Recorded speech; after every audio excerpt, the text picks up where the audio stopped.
Hey guys, one more another video on the Inside Spurs channel, and happy Thursday afternoon. Hope everyone's all right. Hope everyone's okay and look after themselves. Obviously, a little bit later than I normally am today, but we're going to jump in and talk about it because we've got some good, interesting stuff to talk about. We've got weird old reports coming out yesterday, not long after I actually recorded yesterday, surrounding Tyler Dibling and Southampton wanting a crazy amount of money, but it's not something to worry about. We'll talk about it though in a bit of detail and maybe bring people down off that ledge.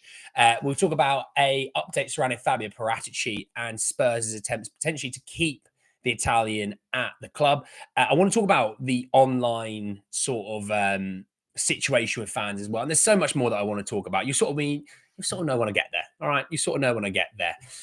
But look, international football done.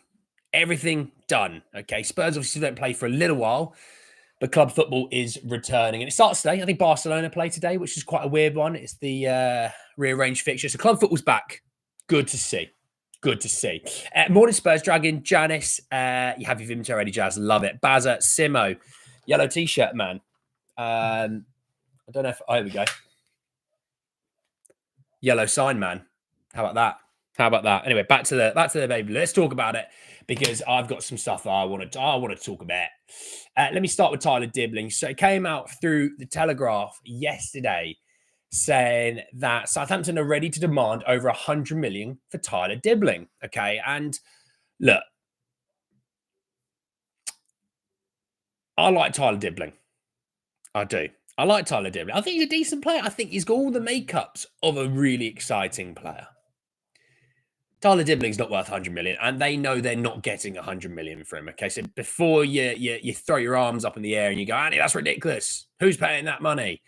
Nobody's paying that money. Now, he's got 2 years left on his contract come the summer. He's already rejected contract extension offers.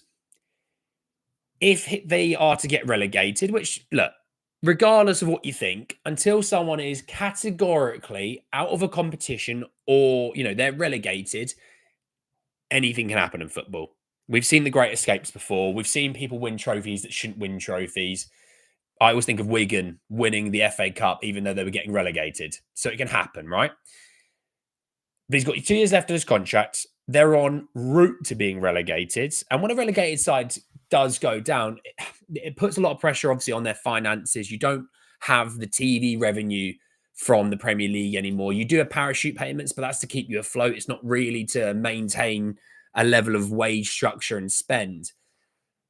So he's got 2 years out of his contract. This season, across 30 games, he's got 4 goals, 2 assists. So 1 in every 5 games, he has a goal contributions. And you might think, well, that's not very good. But then I guess it's also that feeling that if you're in a better team with some better players, he's probably going to have a better return. And I get that. I'm not going to deny that. I think you're probably right. What I would say is they're not going to get that. I don't even think, actually, I was thinking about it yesterday. I don't even know if they get half of that. Okay. You see what... morning, Hawkeye. Yannick, Robert, how are we all? But look, EZ, legend. I don't think they're getting 100 million. Now, obviously, when it comes to selling things, you set your marker up high, someone buys in nice and low, and you sort of work a little bit towards the middle. The middle will be closer to 50 million. Okay. And if they get 50 million, my camera is awful today, by the way. I can't see a bloody thing. You can see a Pepsi Max. I'm trying to lose weight. It helps me lose weight. Let me get rid of that. Got to keep a brand up here of summer fruit squash. But look, no, genuinely, in all seriousness, 50 million, I think they would snap your hand off. I do. I really, really do. I think they will. I think you'll get offers of somewhere between 30 to 40. I think that's where clubs are going to be, especially when you're getting relegated. I think clubs kind of go, getting relegated, might want to cash in on a player or two. And if a guy's not signing a new deal and you know he's not going to sign a new deal because he's got Manchester City, Leipzig, Bayern, Spurs, there's probably many other Premier League sides that would take him on and give him a nice fat pay rise. He's not going to sign that deal, So it's I think they will be cashing in on him this summer. I think they get about 40, if I'm honest. 40, maybe 40. I mean, it could be a £50 million deal, but I think the rest of the 40 to 50 will be an add-on side of things. So I think 40, maybe 10 on the add-ons, installments, maybe that sort of bonuses sort of thing. Kind of like we did with Richie, 50 to 60. I think it'd be 40 to 50, maybe somewhere in there. So may have said, yeah, big up, Annie. Currently at gym. Hope you're well. Good stuff. What are you training today, Joshua? Dibling isn't worth that. Probably 20 million tops. Wingers like him are 10 a penny. There's tons of them throughout Europe. And he's gone up market for summer fruit squash to Pepsi. No, the summer fruit squash is still being poured on the daily. Okay. That is a different way to lose weight. But that's a story for another day. But look, what do we think? If I said to you, if I said Dibling for 50 million, put it in the comments if you're here, 50 million, 50, would you still do that deal? Okay, so I don't want to hear just yet that I would only do it for 30 or 40 or 45 or 10. Just 50 mil. If the deal was 50 mil, would you do that deal for Tyler Dibling? Okay. Say not 100 mil, but I think Dibling is a really good fit for Spurs. I would like us to build up more English talent. Well, that is something. That is something. 50 mil is fine. Dibling isn't worth more than 40 mil, even taking into account potential. So no to 50 mil. Oh, interesting. Baz is not sold on a Tyler Dibling. Yeah, I think your buying potential. Okay. The issue is other teams who have gone this route before buying potential have bought the really exciting youngsters, but the markup and the initial cost is so high that it's kind of ruined the market. I mean, the fact that Bergval was 8 million years ago, he'd be worth a handful of million. 8 million nowadays is nothing. Vuskovic, he would have costed 6 years ago about 4 or 5 million. Obviously, I know inflation plays into it, but a lot of the other teams have been buying youngsters for like 40, 50 million quite frequently. And the market now, unfortunately, for buying clubs is there. And that's where you have to think about it. I would take Dibling all day at 50 million, but we desperately need experience. Getting blinded by him looking better than most in a very poor Southampton team. Potential isn't guaranteed, so why spend so much? Well, there's that. I think we have been burnt with buying some younger players in the past, and it's not worked out. And we've also, like other clubs, been burnt that we've missed out and not purchased players. Jack Grealish is one of the big ones, isn't it? We could have had Grealish for a handful of million and we didn't do it. We could have had Zaha when he was a lot younger and he was flying at Palace at the time, but we didn't do it. Those are just naming two. There's obviously many others that we have done and it hasn't worked out. And that's kind of what it is when it comes to buying youngsters. It does scare me, that kind of money, especially when Spurs aren't exactly I mean, if Tyler Dibling was to sign for 50 million, he's one of your marquee signings at Spurs. And buying a 19-year-old to be your marquee signing, it's a step, it's a leap, and it's a risk. Every transfer's a risk, though. So there's also that. And if he's got a good head on his shoulders, I think he would sense, I'm not playing in the Championship, I'm playing in the Premier League, I'm playing for a big club, this is an opportunity to me really knuckle down and, win stuff, but also get an England squad, generational wealth, increase in terms of how much your money that you're earning, so, but it is worrying. I think I would want a deal that's like 40 and you add up maybe a little bit more to 50. I wouldn't want it to be an outright 50 for me. So I don't mind the idea of 50, but it's just how it's structured is how I have my questions. I mean, we obviously have a chat around Eze for 68 million. This guy is in and around that ballpark. Two different positions, I know, so don't quote me on this, but a lot of fans struggled with that. So you're probably going to get those same fans that are going to struggle with this. And, not every deal is going to make everyone happy. We all know that. There's players that we've signed and we haven't signed that you would have wanted or didn't want, and it's happened anyway. If the manager next season, whoever it is, wants this player, I will back it. Because that's the way it should be. As much as I sit here and go, I'd want Prime Lionel Messi to play for Spurs. If the new manager didn't want him, I'd be like, oh, that's a bit odd. Okay, well, I maybe see your method to your madness, but we actually need to truly back the manager in terms of getting rid of loads of the deadwood, getting rid of the players that he doesn't want, bringing in the players that he does want, and giving him a fair shot at delivering success, by the way. Youngsters like Bertha, 8 million is fine, but 50 million for him is bonkers. Imagine spending 100 million of our budget on Dibling and Tell. It would be this season all over again. I mean, if I'm going to get the Tell that's on international break, pay the money now, in my opinion. I've seen enough from the international break that he looks a player. I think with Tell, let's just give him to the end of the season. Let's just give him to the end of the season. Okay. I don't think he's had a fair chance just yet at Spurs. It's not been the easiest of times. I'm gonna sort of reserve my judgment on if I want us to take him on permanently or not, just the end of the season, just because it's just give him the chance, you know. But on Dibling, yeah, I mean, 50 million is a lot of money. It's a lot of money. Yeah, we'll see though. We'll see. Moving a little bit on, I want to talk about the post. This is right. So this has come from Italy, okay, and it's come from Radio Rossonera, so a radio show out in Milan. So obviously that's where Paratici's been linked to. And this came out yesterday evening, about 7:45 p.m. So obviously I haven't been live, so I can't talk about it. And it's translated into in today's meeting with the owner of Tottenham, Daniel Levy, Fabio Paratici received a rich offer from Spurs bracket with a very tight deadline to give a response. And I was sort of flip flopping on this one. Okay, not that like I'm a happy clapper, or some people have commented recently that I'm a happy clapper, even though I've genuinely said that I'm not ange, which is kind of defeats the object of being a happy clapper in their eyes. I've flip flopped on this one a few times because a part of me goes, "Oh yeah, I mean, it's great. It's great for interactions on my YouTube channel that you see because it's great to talk about all the stories and all the people we're linked to." But no, in all seriousness, I was thinking he has signed some really, really good players. He has.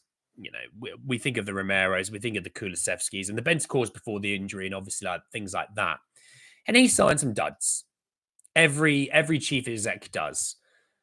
Even Edu, when he was at Arsenal, everyone really rated Edu, and he's a really, really great guy, and he's a fantastic guy in that role. Obviously, now he's at Forest. He signed some duds. Ashworth went to Newcastle for a hot chocolate and a cup of tea a little bit later in the evening. Went to Man United, and he's already gone. It's not worked. So not every guy who runs a club does it to the absolute potential that it could be, right? So he is going to sign some duds. Obviously, on Spurs' Twitter, any dud that's signed shows that that man is incapable of ever doing a job ever in their life. Because obviously, apparently, they can make no mistakes. But then a part of me also realised, hey,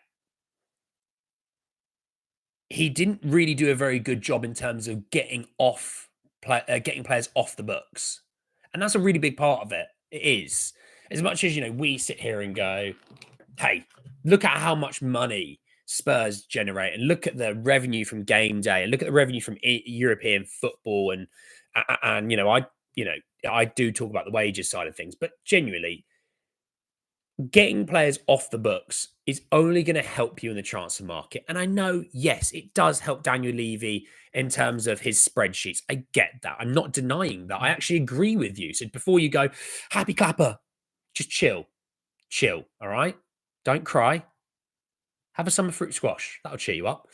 But no, he did a poor job in terms of getting players off of the books. And that is something you have to take into account. As much as we sit here and go, yeah, but look at him in the transfer market. Look at the players we bought. It's like, that's half of the job when it comes to the transfer market. He's done half the job. Okay, he's done it pretty well for the most part. He also failed at the other part. And as much as anyone who, maybe is a pro Johan Lang or is anti Johan Lang, he's done some good stuff. The Lucas Bergvall signing, he had a big part in that. The Vuskovic sign, they're really Archie Gray and some really good guys that we brought in there. But we only signed Solanke as a ready-made guy, so that was an issue. And he's supposed to work with this data system. And there's been some things where you kind of go, oh, needed more here, needed more there. We still haven't signed a left back. We failed there in squad building. But also, on the other hand, when it comes to the other side of that job, he has shipped a lot of players out of the club. Now, some of them have gone on loan. I get that. I'm not denying that. The Brian Hill, it's one that we've struggled with. But I think Brian will be sold in the summer. I do think Brian will be sold in the summer. I think Girona do like him. I just don't think they like him at the fee that's in the buy option, which I think Spurs will come to the table on that. It's 15 million at the moment. I think they'll get it down to sort of 7.5 plus bonuses to sort of 10 million, and they can stretch that over 5 years. And so Girona will afford that, obviously. And I think that's where I think, yeah, sort of. I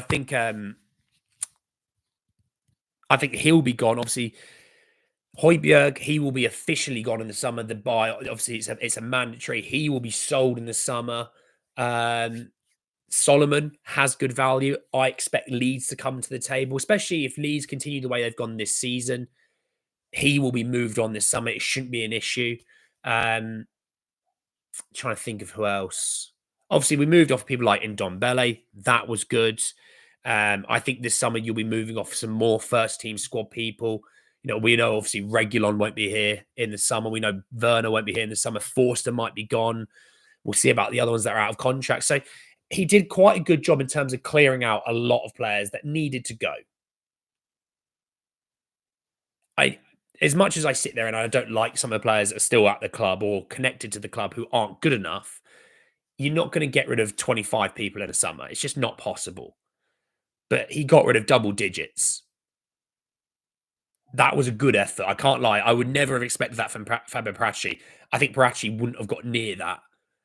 So that's why I always thought, Daniel Levy, if he's the guy that sells and Paratici's the guy that buys, together they'll, Daniel Levy sell, he's like, hey, I want to make some money.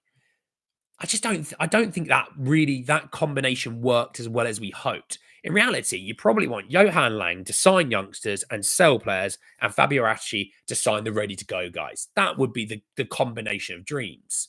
But I don't think you're going to have Paratici and Lang working together. Their ethos, their style of work is very different from one another. One moves in the shadows, one punches you in the face in terms of his transfer dealings. I mean, he's out there with headphones and multiple phones working. He's very out there. Where Johan Lang, you don't see it where it happens. The amount of deals that we do, January was a weird one. It was a little bit loud, and that's why I was worried about Lang. But for the most part, he's very quiet. And for content reasons, that's crap. I don't get to give you updates about this player signing. But also, it's great for us as fans out of nowhere that Fabrizio Romano and David Ornstein and those people have no idea it's coming. Spurs agreed a deal to sign this guy, and you're like, holy crap, where's that come from? So I'm in an hour in, and I think I'll probably flip-flop even more as the days go by on Fabio Paratici. There's some good, but there is bad. How much does one outweigh the other, Lang for the youngsters and Fabio for established would be great, although Fabio revamped the academy. Yeah, Fabio did a lot of work in terms of implementing new systems into the club. I mean, the academy was, I'm going to be real, and it's going to sound really harsh. The academy wasn't very good for a while. It wasn't. There's a reason. I've said it multiple times. You're probably sick of me saying this. There's a reason why the academy situation that we have in terms of European squad spots is so dire. It's because we don't have the youngsters who have been here at the club for multiple years involved in the group. I mean, Harry Kane, he counts. You had him for 10 years or whatever. You sold him. Oliver Skipp, you made 27.5 million for. That's crazy good money. That, as much as I was like, do you keep Skipp for the European squad? I'm like, no, you sell Skipp. When someone offers you 27.5 million for Oliver Skipp, you sell Skipp. You sold Winks as well, not this summer, the summer previous, because it was a part of sort of the Madison deal. Those all would have counted as academy trained players. It's when people talk about like Noni Madueke, he doesn't count as academy trained for Europe. He counts as homegrown, but he won't count as academy trained. So that's why when people go, sell Austin and sell Whiteman. It's like, if you sell both, your European squad is so much worse off. The reason why they're both at the club is because they're academy trained. Even though Brandon Austin's played, what, 2 or 3 games, Whiteman's not played a single minute for Spurs senior football wise this season. They're kept in there just to be bodies at times. And that's not the way it should be. We should be like more like Man City with, like, your Phil Fodens and stuff, but we had that sort of thing. And then we decided to not build around him properly. And now he's in Germany, absolutely shredding world football. The fact that, if you remove Harry Kane, right? If you remove that one name, I'm just going to put him over here. Harry, just take a second there, mate. I'll get you some fruit squash in a minute. Don't worry. And I go, here's Harry Winks and here's Oliver Skip. You'd go, is that really the best as our academy has done in terms of being in and around the first team squad? You go, yeah. Because Mikey Moore doesn't count as academy trained yet. None of those guys account because they haven't had 3 years. So the count is homegrown. And in Europe, the requirements are very different to the league, right? Now, look, if you're out of Europe next season, it doesn't matter. It doesn't matter, does it? Because obviously you're not in Europe. You don't have to, abide by their rules. But genuinely, Oliver Skip and Harry Winks are your two best in sort of, I'd say, the last 10 years, coming through the academy, playing with the first team and being in and around the first team. It's just not good enough. So Fabio did come in and made a real impact on that. I do think the academy has improved. There's a lot better youngsters coming through the academy now. Because I think we put an effort in there. We were trying to sign some sort of 16, 17 years, trying to bring them in. And, it's when I talk about like the youngsters in around the first year squad. If you buy the ready-made players right this second, their level of quality, even though they're not playing 90 minutes week in, week out, their level of quality does improve because they're playing with senior international footballers. It's where, when people slag off Son and things like that. Mikey Moore learns from Son, right?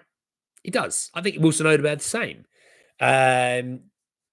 You think of Mickey van der Ven learns from Romero. He's improved.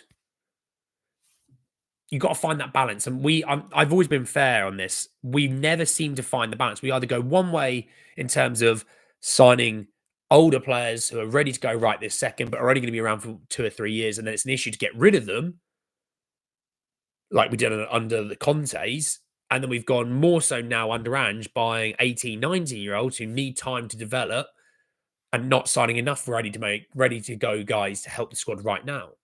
Need to find that balance more, So, and if you're above 5 million for academy players, is good going. It should be used for your first team to make money for the club. Chelsea and City get great money for academy players. But then also, City and Chelsea do also bring through their youngsters and they do help the team. I mean, starting centre-back at Chelsea, Colwell. He went on loan to Brighton, but he's academy trained.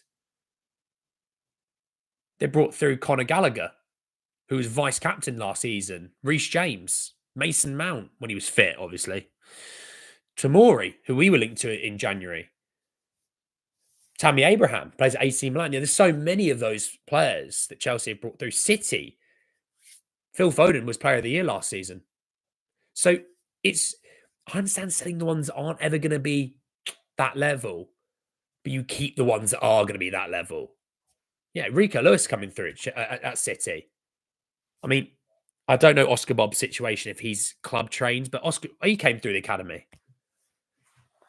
I think they've missed him this year, Oscar Bob. I really rate Oscar Bob. I really like him. Cole Palmer, I mean, they got 45 million for Cole Palmer. That looks a mistake now, doesn't it? So sometimes selling your youngsters doesn't also work, And yeah, Delap's another brilliant one. But obviously, I think with Delap, it's a really interesting one, right? With Delap, it's like we sold him. He got loads of development in the Championship and now the Premier League. Oh, he's ready to take a step up. We'll bring him back. And they've got a buy option that's fairly cheap for a guy that's going to score quite a few goals this season. So they move off of Julian Alvarez for, 75, 85 million, or whatever. They'll buy Delap for half of that. And it's like, okay, maybe they've had to spend 30 million, but it was probably worth it for those 3 years of development they had, because now he's a really good striker. And I think, we've been linked to the lap. I expect us to be linked to the lap more, but I expect him to go elsewhere. Morning, Paul. How are you, my friend? From Phoenix. Tough one with the Boston Celtics last night. I'm all for feed a club abroad so we can loan young talent to. We just need to be patient. Not much we can do with the current state. What a name Oscar Bob is. Yeah, player. Lavia was in the City Academy too. Yeah, I think he was. I think it was Harwood Bellis as well, the Southampton centre-half. I think he was. So they've brought through a lot. But was Bazunu the Southampton keeper? I think he might. Southampton had a real thing for a little while where they get an 18, 19-year-old from City and bring them in, but then they put a really cheap buy option. So they get them cheap, but then they get a really cheap buy option to send them back. I mean, they did it with Chelsea for Livramento, which I always thought the Livramento would go back to Chelsea, so I find it a bit mental. But anyway, right, the last thing I want to talk about. Oh, by the way, Tyler Dibling, the thing came out about Baz has been tweeting me.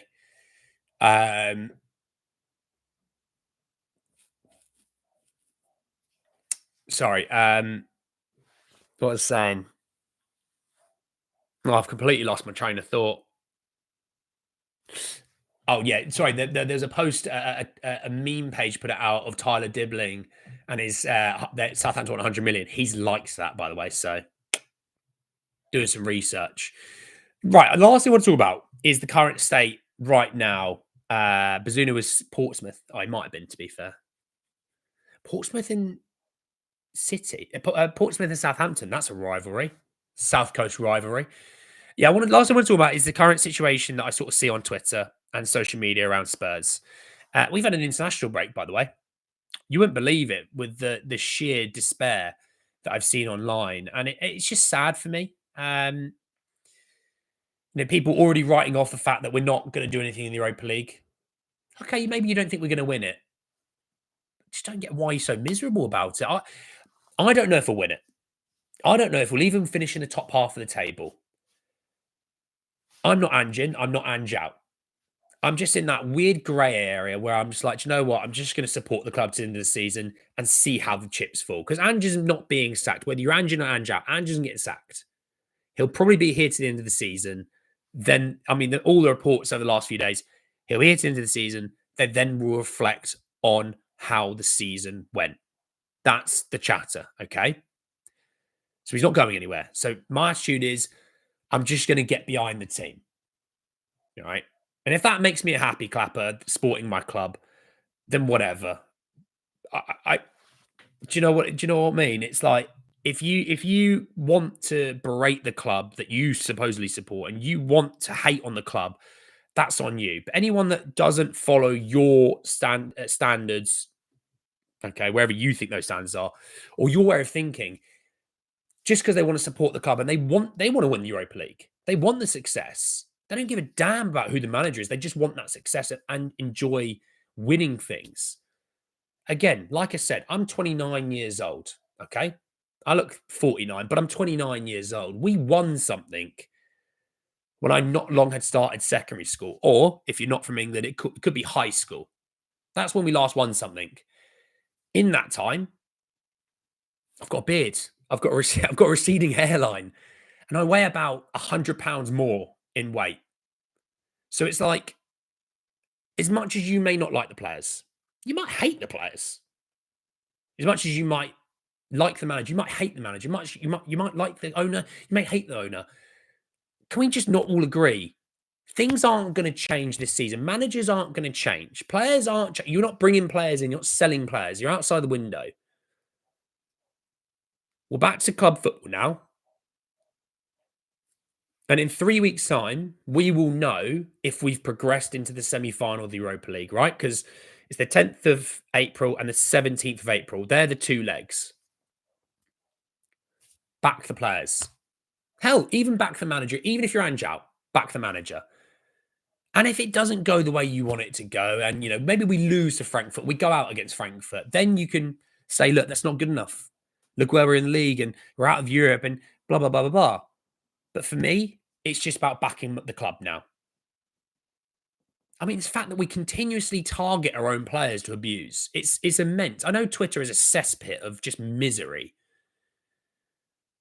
but it's like Brendan Johnson's on international duty. We're just going to continue targeting him. It's like he's on international duty. His results for Wales, unless you are Welsh, doesn't affect you.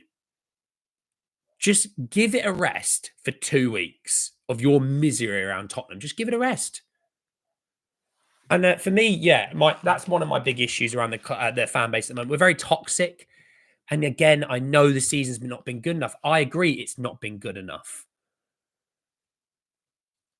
But you consistently spouting misery and hatred towards the club isn't going to help. Now, there's another protest ahead of the Southampton game. I respect that effort. Okay, it's about Levy. They're not unhappy with Daniel Levy or Levy, however you want to say it. No issues, and I respect it and I support the right to protest because they have done it in a way where it's a peaceful protest. It's not violent, all that stuff. I respect it immensely. But it's the amount of people that go, "Oh, you like Ange? You're the problem." It's like, you're what? Why are they the problem? You don't like Ange. Are you part of the problem? I mean, they're supporting the club. They're supporting the manager. Oh, that surely that's less of a problem than you consistently spouting abuse to your own players, calling the manager, fat and things like that. That's not exactly really being a great supporter, is it not? Like I said, be Ange out, be Ange in. Just ride the wave until the end of the season. And if the chips fall that you finish 10th in the league or 11th in the league or 12th or 13th and we don't win the Europa League and we maybe don't even get to the final, maybe you go out in the semi-final or go out in the quarter-final, then we can all sit there and go, okay, that's not good enough. But until then, you don't know what's going to happen. Spurs could lose every single game to the end of the season. Spurs could win every game to the end of the season because you just don't know. Football is a game that you cannot pinpoint and say that is going to happen. So, yes, my outcrying cry to the fan base is Ange out, Ange in, Levy out, Levy in. Just until the end of the season, ride the wave. Just back the team. Back the team. I'm not even asking you to back the manager or back the owner. Just back the team. Because they could probably do with a bit more of an arm around them at the moment instead of, the abuse, calling them crap, calling them SH1T and, just being just nasty pieces of work. You're not being a great fan. You're being a nasty piece of work. Should I turn up to your workplace and abuse you nonstop? No, you would go, that's not okay. That's not right. Well, it's the same thing. They're human beings. Okay, they get paid good money. They're human beings, though. The abuse isn't okay. Critiquing's different. I on you on this channel, right? Sorry, my mustache is itching me. That's when you need to know I need a shave. We can critique a player for a poor performance. We can critique a manager for a poor performance, just like you can praise them. And you're not a happy clapper if you can praise a player for his performance, by the way. Some Spurs fans will tell you that you are. Just back the manager. It's all I ask. I'm going to, not back the manager, sorry, not back the manager, back the club in terms of backing those players. Because I tell you what, the season still could be a bit of a mental one. Yeah, we broke the record for the amount of losses in a season. Won the Europa League. Could you do that potentially? Yes, you could. Until you can categorically 100% show me that we can't win it, aka we are not in the competition anymore, I don't want to hear that we're not going to be in Europe next season.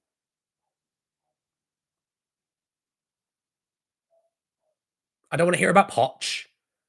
I don't want to hear about Conte. I don't want to hear about these managers, Going to live in the now. And the now is we've got Chelsea coming up. We've got Southampton. And we've got your Frankfurt. I'm just going to ride the wave. I'm going to back the players. And I'm going to just support them until the end of the season. And then we reconvene. We have a look. Do we need a change? Do we need to sell some players that are in and around that first team?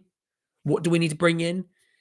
Reevaluate at the end of the season. Nothing is going to change whether you're Ange in or Ange out, Levy in or Levy out. Nothing is going to change this season. You love Jed Spence, you hate Jed Spence. You love Brendan Johnson, you hate Brendan Johnson. You love James Madison, you hate James Madison. Nothing is going to change this season. So for me, if you protest, and that's grand. No, not a problem with that. It's the toxicity, it's the abuse, it's the misery. That's where I have the issues, and that's not with any protesters. That's not even with a lot of YouTubers. There's a great group chat that I've been put in with some great people who are Spurs fans, and we get to have healthy debates. And I might disagree with that, and you might disagree with this, but it's healthy. So I want to chat with people, and I want to see people that go, Andy, I'm Ange out. Tell me why. Just be respectful about it. Poster no clue and all that stuff. I'm not interested in that. That's just, why are we name calling? But tell me why. Not a problem. I want to have healthy discussions. Just don't want verbal abuse, and I don't want misery, and I don't want toxicity. So if I don't want, if I'm a happy clapper for not wanting abuse, toxicity, and misery, then shoot me. I'm a happy clapper. I'm obviously not, because you know why. And if you've watched me for literally the last few weeks, you know I'm not. And the people that think I am, they've only just rocked up. They've watched one video and they've taken an assumption. So there we go. I look 24. Thanks, Rec, mate. Back the team, back the players, back the gaffer, says Flywire. I don't know what's going on, Blue Sky. I made an account and then I never used it. Just buy Southampton. Fans will back the team in Europe. Just back the team. Just back the team. That's all I'm going to do. We're going to lose games, by the way, between now and the end of the season. I promise you. Because that's what football's going to be about. We're probably going to lose a game or two. Bigger picture. Get past Frankfurt. We go again. We go again. Lazio, Bodo Glimt. We go again. Is it Bilbao or Lyon or Manchester United in the final? We go again if we get there. I'm backing them the whole way through the end of the season. Now, at the end of the season, we can reconvene, have a look, and do we need changes? But until then, let's ride the wave, baby. Let's ride the wave. Get your surfboards out, get your paddle boards out, whatever you do, get your boat out. Let's just ride the wave. Let's just see what this club does to us and takes us on the rest of the season. And if it's a choppy one, then it's a choppy one. Maybe it's a nice smooth wave. Oh, yeah. Oh, gonna ride that nice smooth. So